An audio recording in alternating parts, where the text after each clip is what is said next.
मैं आदरणीय अमोल पाटिल जी के लिए शुभेच्छा प्रदान करता हूं।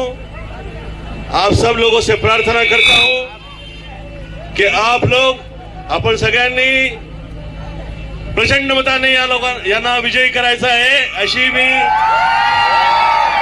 प्रार्थना करतो।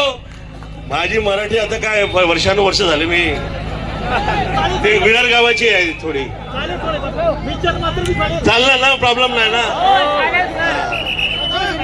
हा मी थोडा तसाच शुभेच्छा प्रदान करतो आई पाय प्रार्थना करतो तुम्ही विजयी यावे व जे इथे अशी कामे करायची तुम्ही भूत व भविष्यात या लोकांना असं वाटलं पाहिजे की गोविंदा इथे आला होता आणि अमोलजी इथे आले तर ते मूल मतलब कला अग्रे सरस्वती कर मध्ये महालक्ष्मी कर मूले गोविंद।